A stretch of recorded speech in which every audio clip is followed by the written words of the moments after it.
Hello दोस्तों, this is Shri Ram Agarwal. स्वागत है आप सभी का मेरे यूट्यूब चैनल सिरा कोचिंग क्लास में। आज के लेक्चर में हम मैट्रिक्स में transpose of matrix and symmetric and skew symmetric matrix को देखने वाले हैं। उनके कंसेप्ट को समझेंगे, उनके बारे में समझेंगे। आज के पहले हमने 3.2 तक मैट्रिक्स के सभी चीजों को कवर किया है, सभी क्वेश्चंस को कवर किया है। अगर आप लोगों ने उन वीडियोस को अभी नहीं देखा है तो नीचे लिंक डिस्क्रिप्शन बॉक्स में दी हुई है, आप वहां से जाके वीडियोस देख सकते हैं। अगर आपको वीडियो पसंद आता है तो वीडियो को लाइक करें, चैनल को सब्सक्राइब करें और वीडियो को दोस्तों के साथ शेयर करें। तो चलिए स्टार्ट करते हैं हम आज का लेक्चर, जिसमें सबसे पहला टॉपिक है ट्रांसपोज ऑफ अ मैट्रिक्स। ठीक है, तो हम देखेंगे ट्रांसपोज ऑफ मैट्रिक्स। क्या होता है ट्रांसपोज? ट्रांसपोज को हम बोलते हैं परिवर्त।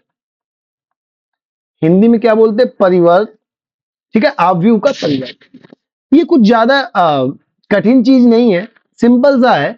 यदि मान लेते हैं हमको एक मैट्रिक्स दी हुई है ए, जिसमें हमको मान लेते हैं वो तीन कॉलम दिए हुए हैं, 1 2 5 3 8 6।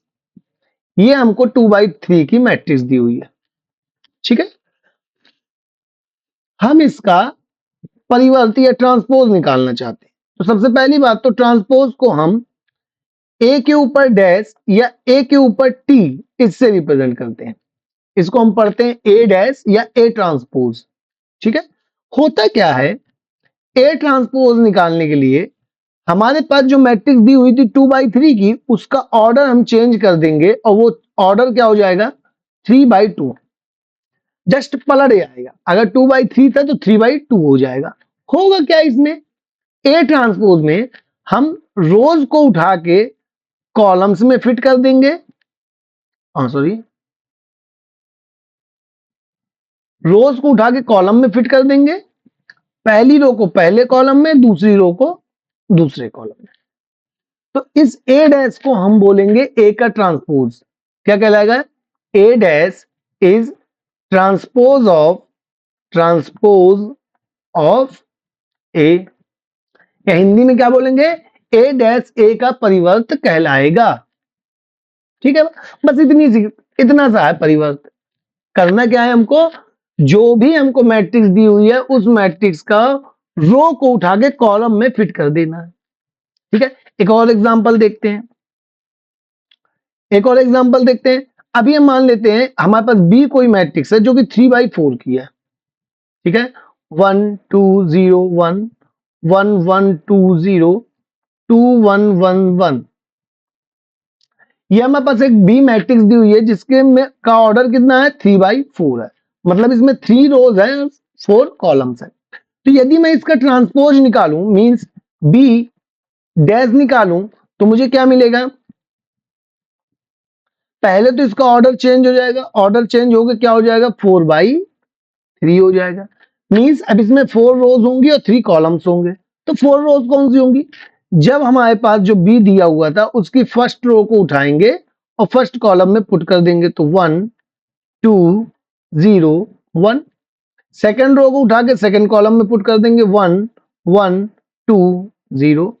थर्ड रो को उठा के थर्ड कॉलम में पुट कर देंगे, 2 1 1। तो यही हमारा क्या हो जाएगा? बी ट्रांसपोज हो जाएगा। बस सिंपल सी बात है।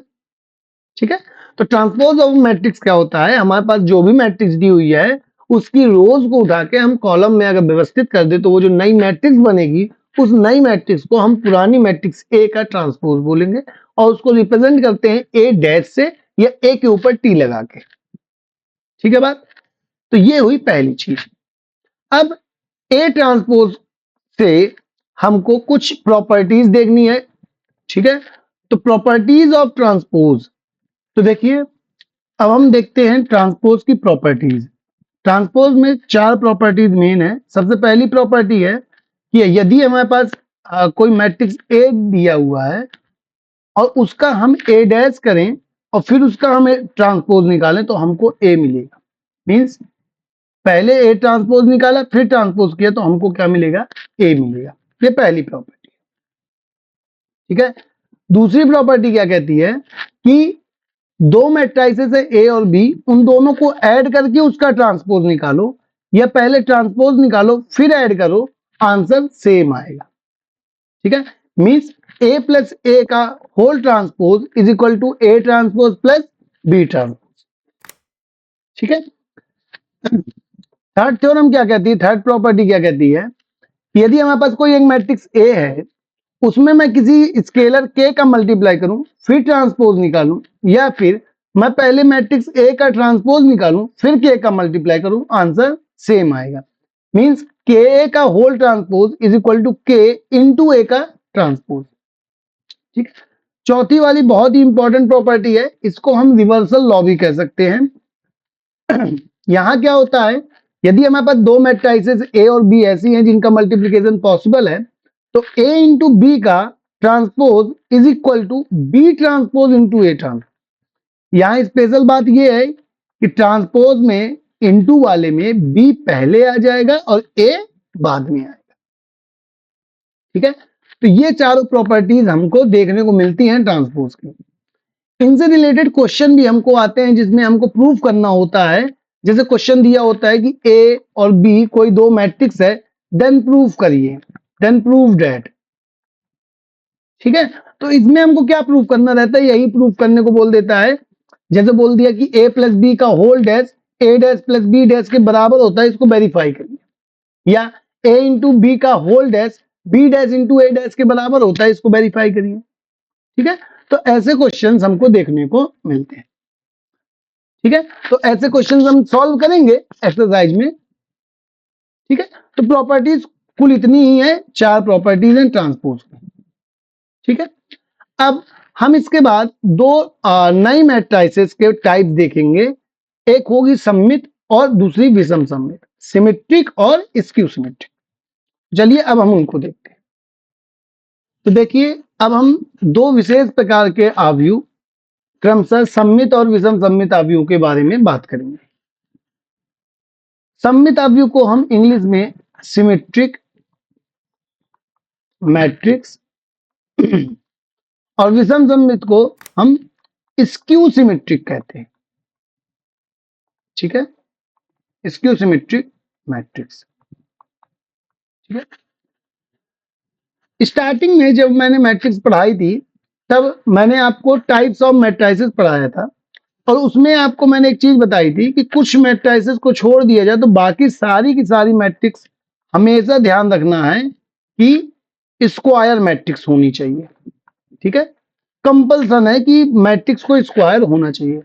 तो वही कंडीशन यहाँ भी फुलफिल होती है कि सिमेट्रिक और स्क्यू सिमेट्रिक आव्यूह हमेशा स्क्वायर मैट्रिक्स ही होंगे। टाइप्स ऑफ वीडियो वाला, अगर टाइप्स ऑफ मैट्रिसेस वाला चैप्टर यदि आपने नहीं देखा है तो नीचे लिंक में, डिस्क्रिप्शन बॉक्स में लिंक मिल जाएगी, वहां से आप जाके शुरुआत से आप चैप्टर नंबर 3 को पढ़ सकते हैं। ठीक है, चलिए सिमेट्रिक मैट्रिक्स में आते हैं। सिमेट्रिक मैट्रिक्स क्या कहते हैं, ट्रांसपोज अभी हमने पढ़ा। यदि हमारे पास कोई एक वर्ग आव्यूह है, ए एक वर्ग आव्यूह है। ठीक है, वर्ग आव्यूह मतलब 3x3 का हो या 2x2 का हो या 4x4 का। ठीक है, किसी भी ऑर्डर का है, बस वर्ग आव्यूह।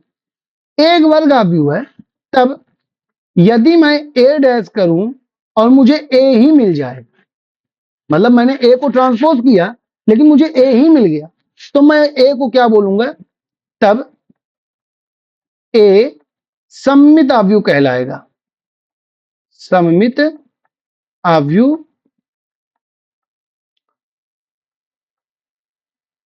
कहलाता है। ठीक है,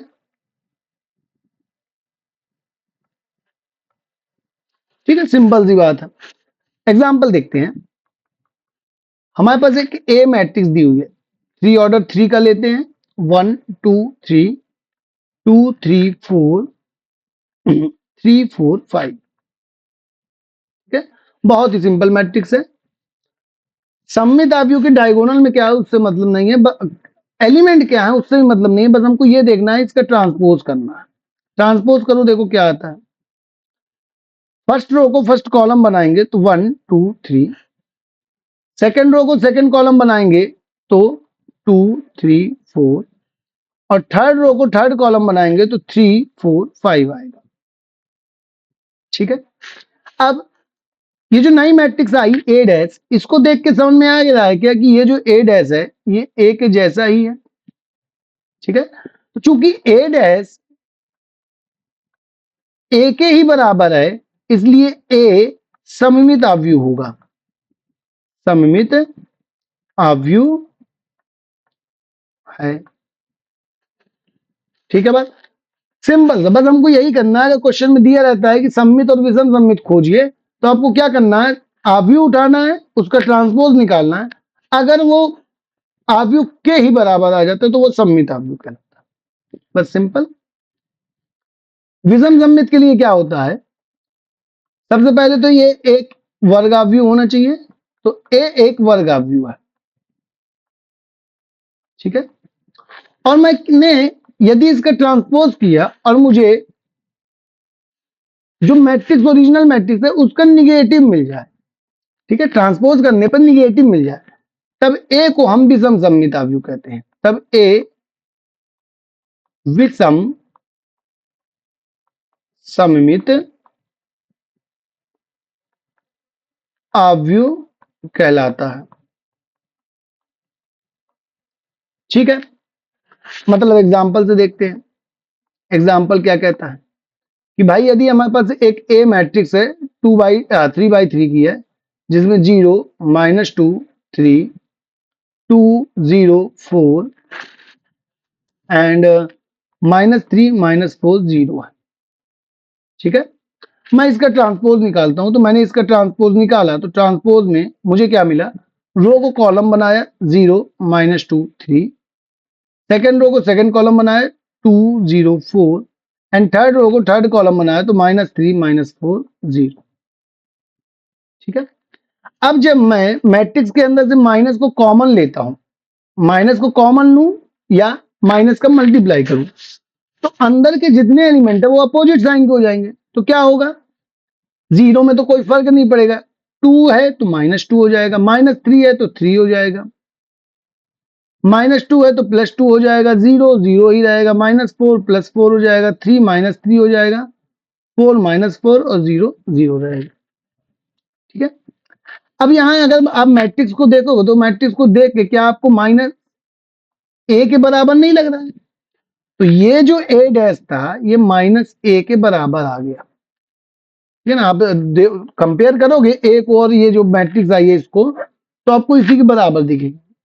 तो जब हमारी मैट्रिक्स ए उसका ट्रांसपोज करने पे हमको निगेटिव ऑफ मैट्रिक्स मिल जाए तो उस मैट्रिक्स को हम क्या बोलते हैं, उस आव्यूह को क्या बोलते हैं, हम विषम सममित आव्यूह कहते हैं या स्क्यू सिमेट्रिक मैट्रिक्स, विषम सममित आव्यूह। ठीक है, बात है सिंपल, बस इतना ही करना है।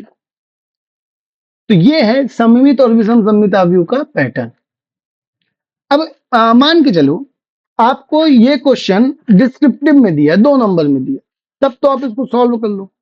मान के चलिए आपके पास ये क्वेश्चन ऑब्जेक्टिव में आया है, तो हमको देख के कैसे पता चलेगा कि ये मैट्रिक्स सममित आव्यूह हो सकती है कि नहीं, विषम सममित हो सकती है कि नहीं। तो चलिए हम इसके एक शॉर्ट ट्रिक देखते हैं।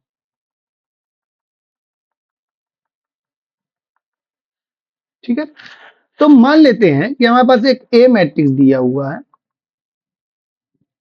1 3 5 3 2 3 5 3 8 और एक दूसरा मैट्रिक्स दिया हुआ है 0 3 5 -3 0 -4 -5 4 0। अब हमको ये देखना है कि ये आव्यूह जो है, ये मैट्रिक्स जो है, ये सममित या विषम सममित, स्क्यू सिमेट्रिक या सिमेट्रिक है या नहीं। तो हमको एक और डेफिनेशन होती है, हमको क्या करना होता है कि ए के लिए अगर हमको सममित दिखाना है तो हम डायगोनल को छोड़ देंगे।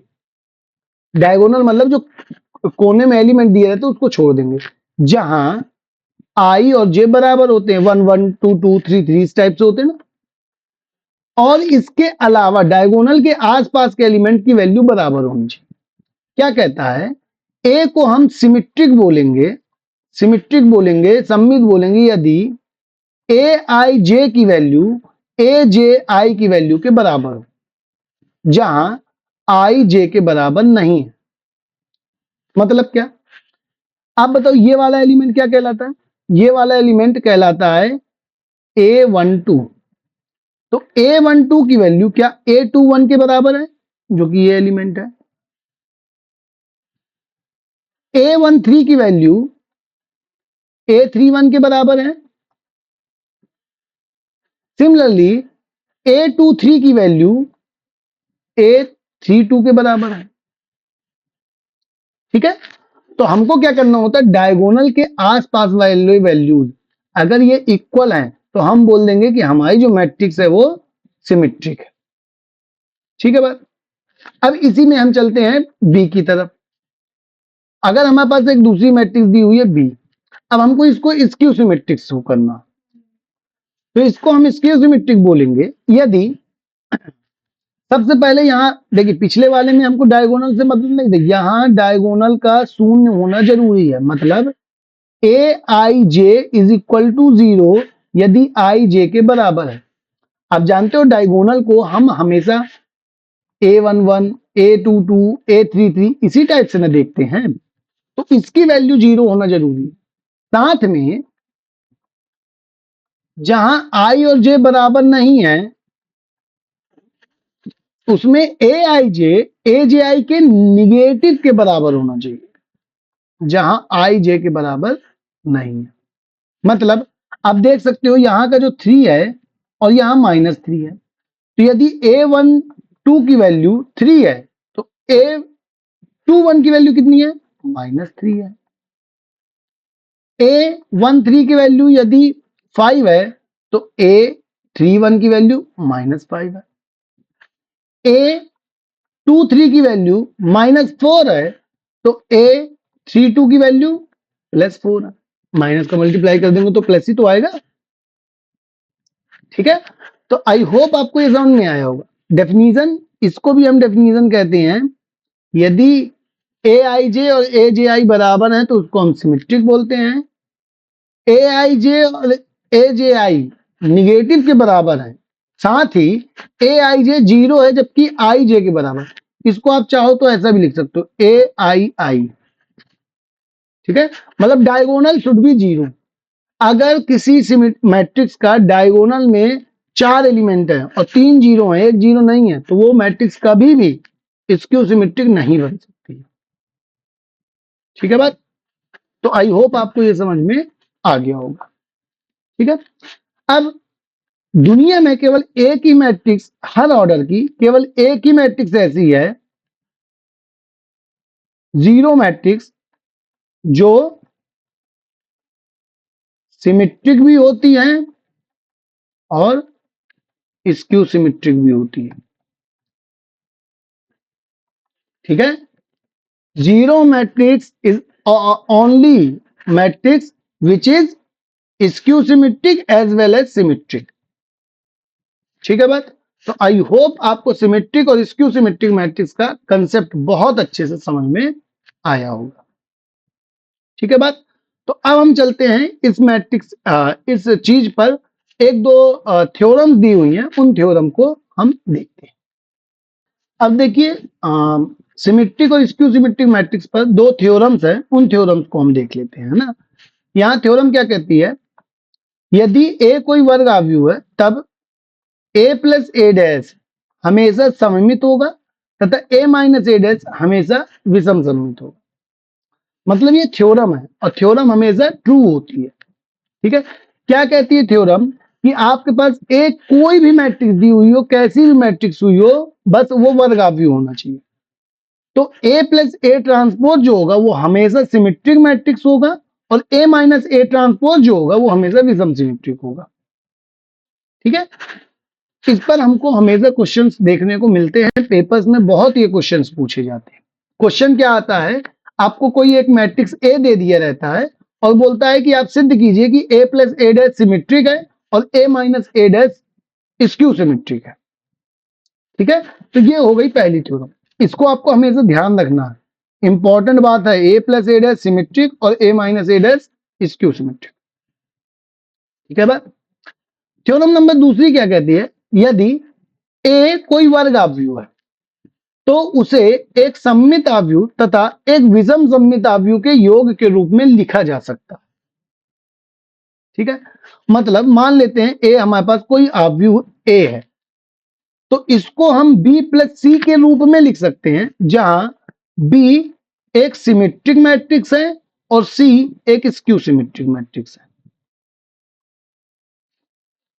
ठीक है, क्या बोल रहा है, ए को हम एक सिमेट्रिक मैट्रिक्स और एक स्क्यू सिमेट्रिक मैट्रिक्स इनके एडिशन के रूप में लिख सकते हैं। ठीक है, हमेशा, एक दो जगह नहीं, हमेशा लिख सकते हैं।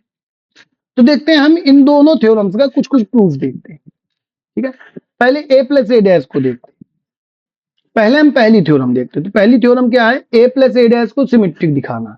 सिंपली से दिखा देते हैं, ए प्लस ए डैश, अगर मैं इसका होल डैश करूं तो मुझे यही मैट्रिक्स मिलनी चाहिए, तो सिमेट्रिक हो जाएगा। तो देखो, ए प्लस बी का whole dash A dash plus B dash के बराबर होता है। अभी हमने पीछे पढ़ा है कि ए डैश का डैश जो होता है वो ए के बराबर होता है, तो ए डैश बराबर ए हो जा सॉरी ए डैश प्लस ए हो जाएगा। ठीक है, और इसको यदि मैं रीअरेंज कर दूं तो ए प्लस ए डैश आ जाएगा। मतलब हमारी matrix A plus A dash जो है वो ए प्लस ए डैश के ही बराबर आ गई। इसका मतलब ये जो मैट्रिक्स है ये हमारी सिमेट्रिक है। ठीक है, अब इसी तरह यदि मैं ए माइनस ए डैश लूं, ए माइनस ए डैश, और इसका मैं होल डैश करूं तो मुझे क्या मिलेगा, ए डैश माइनस ए डैश का होल डैश। ठीक है बात। अब ए डैश है माइनस ए डैश का डैश फिर से ए होता है। अब यदि मैं माइनस को कॉमन ले लूं तो माइनस ए डैश आ जाएगा, जो कि हमारी ओरिजिनल मैट्रिक्स है। और हम जानते हैं सिमेट्रिक स्क्यू सिमेट्रिक में यदि किसी मैट्रिक्स का ट्रांसपोज करने पे हमको उसी मैट्रिक्स का निगेटिव मिलता है तो उसको हम स्क्यू सिमेट्रिक बोलते हैं। इसका मतलब ये जो अंदर वाली मैट्रिक्स है ये स्क्यू सिमेट्रिक हो जाएगी। ठीक है बात। तो ये सिंपल सा सॉल्यूशन या आप बोल सकते हो थ्योरम का प्रूफ है कि भाई ए प्लस ए डैश सिमेट्रिक और ए माइनस ए डैश स्क्यू सिमेट्रिक होता है। ठीक है, हम मेन बात करते हैं इस मैट्रिक्स के लिए। अब यदि हमारे पास ए प्लस ए डैश दिया है, कोई सिमेट्रिक मैट्रिक्स है, तो यदि मैं इसका हाफ कर दूं या इसको 2 से गुणा कर दूं या 5 से गुणा कर दूं, 10 से गुणा कर दूं, किसी भी सिमेट्रिक मैट्रिक्स को मैं कितनी भी बार गुणा करूं, मुझे जो नई मैट्रिक्स मिलेगी वो भी सिमेट्रिक ही होगी। जैसे एग्जांपल लेते हैं 1 2 3 2 5 8 एंड 3 8 2। ये मैट्रिक्स सिमेट्रिक है क्योंकि डायगोनल के आसपास के एलिमेंट सब बराबर है। तो यदि मैं इसको 2 से गुणा करूं, ठीक है, 2 से गुणा करूं तो क्या मिलेगा मुझे, 2 4 6 2 4 6 4 10 16 4 10 16 6 16 4 6 16 4। ये मैट्रिक्स सिमेट्रिक थी, तो क्या ये मैट्रिक्स सिमेट्रिक नहीं है? देखो लिख रही है सिमेट्रिक। तो यहां क्या है कि अगर कोई सिमेट्रिक है उसका आप कितनी भी बार मल्टीप्लाई करो वो सिमेट्रिक ही रहेगी। कोई स्क्यू सिमेट्रिक है उसको कितनी भी बार डिवाइड करो वो नई मैट्रिक जो आएगी वो स्क्यू सिमेट्रिक ही रहेगी। ठीक है, तो यहां हम क्या करते हैं, यहां हम ए को कुछ इस प्रकार से लिखते हैं, ए प्लस ए डैश प्लस 1/2 ए माइनस ए डैश। अभी हमने ऊपर देखा कि ए प्लस ए डैश क्या होता है, सिमेट्रिक, तो उसका हाफ भी सिमेट्रिक होगा। ए माइनस ए डैश स्क्यू सिमेट्रिक, तो उसका हाफ भी स्क्यू सिमेट्रिक। तो अगर अब आप देखो इसको आप जोड़ के देखोगे तो 1/2 ए प्लस ए डैश प्लस ए माइनस ए डैश, 1/2 को कॉमन ले लिया था तो ए डैश से कैंसिल, ए प्लस ए मिलके क्या बनेगा 2a, 2 से 2 कैंसिल तो a आ गया और यही तो हमको चाहिए था, है ना। तो हम क्या करते हैं, हम इस मैट्रिक्स को बी मानते हैं जो कि सिमेट्रिक है, तथा इस मैट्रिक्स को सी मानते हैं जो कि स्क्यू सिमेट्रिक है। ठीक है, तो ये थ्योरम का प्रूफ था, सिंपल सा प्रूफ है। बट हमको एग्जाम में प्रूफ नहीं आता। हमको क्वेश्चन क्या पूछा जाता है कि यदि ए कोई मैट्रिक्स है तो आप इस मैट्रिक्स को एक सममित तथा एक विषम सममित आव्यूह के योग के रूप में दर्शाइए। तो बस हमको वो दर्शाना होता। आगे जो हम वीडियो देखने वाले हैं जिसमें हम क्वेश्चंस को सॉल्व करेंगे, तो उसमें आप देखेंगे कि हम कैसे मैट्रिक्स का दो मैट्रिक्स के एडिशन के रूप में लिखते हैं।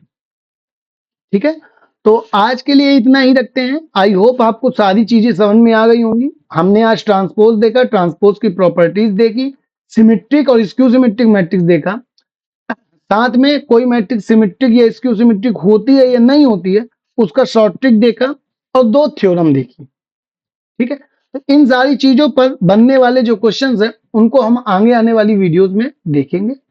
इसके पहले हमने बहुत वीडियोस बनाई हैं, अगर आपने उन वीडियोस को नहीं देखा है तो आप प्लेलिस्ट के माध्यम से उन वीडियोस को देख सकते हैं।